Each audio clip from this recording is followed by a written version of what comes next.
Dallas Mavericks have not had the best start to their season so far. After having a wildly successful season last year, many people expected the Mavericks to take the next step. And this just hasn't happened as of yet, with the Mavericks being 8-12, sitting 13th in the Western Conference standings. Like they're behind the Sacramento Kings. The Sacramento Kings. Many can say that Luka not being in shape or not having Kristaps to start the season didn't help their cause. And these two elements have played a large reason into why they haven't been good. But when looking at how the Mavericks can fix their problems, all the talk has been about the Mavericks going after a star player such as Bradley Beal. But they don't need to do this.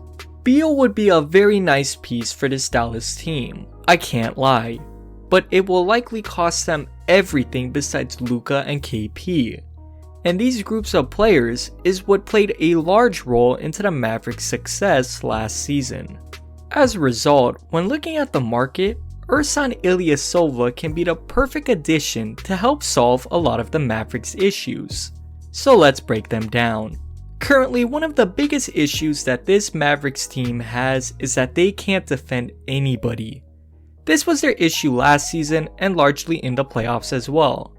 But they started the season originally as a decent defensive team. But ever since the beginning of January, it has gone downhill since then.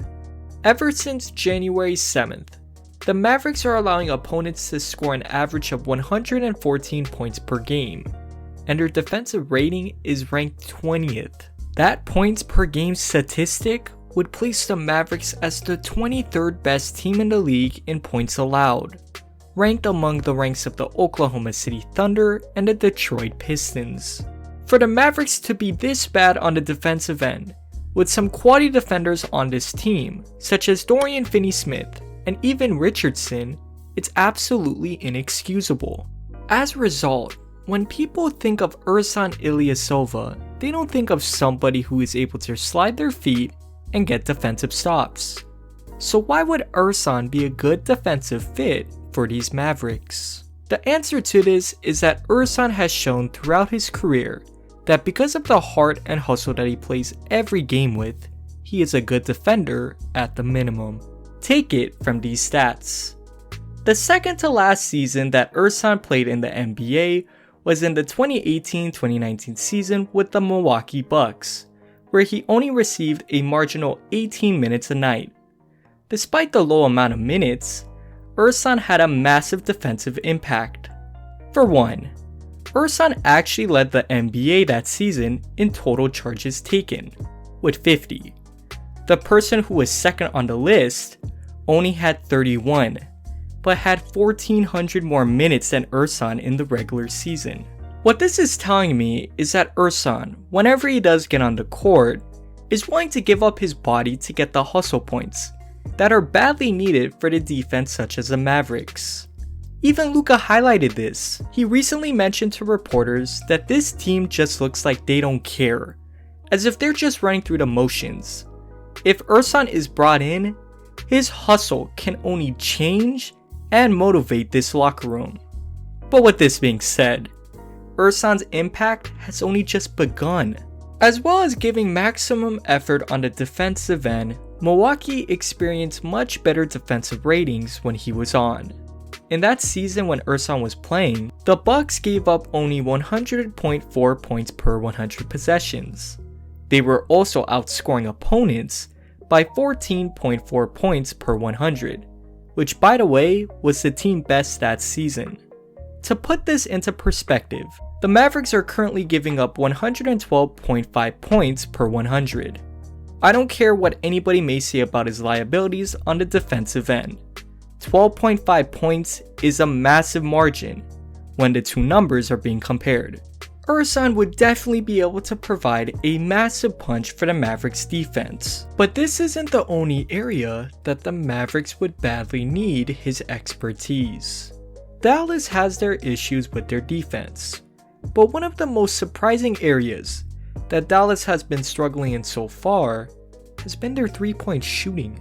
The Mavericks are dead last. Yes, I will say that one more time.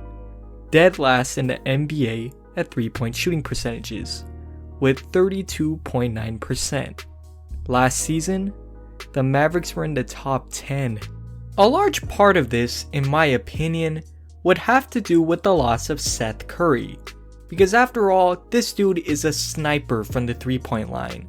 But Ersan can now help to plug that missing piece for Dallas.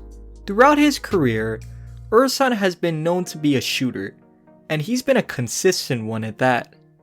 When Ersan was getting starter/quality bench player minutes, he was shooting the 3 ball at a 45.5 and 44.4% clip.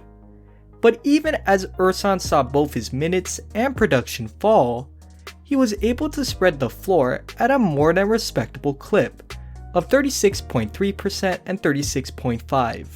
Pretty much, Ersan on the offensive end would be providing the Mavericks some much needed floor spacing. But in the situation where he does receive the ball out on the perimeter, he has shown that he can be a little crafty with the ball, moving in closer to around the mid-range area to do a floater type shot if the defense closes out poorly.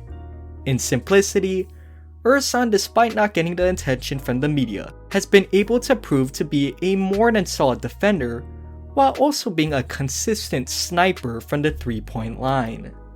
And when you just look at the Mavericks' current weaknesses, why wouldn't you bring in a player like him? Especially when you can get him on the veterans minimum.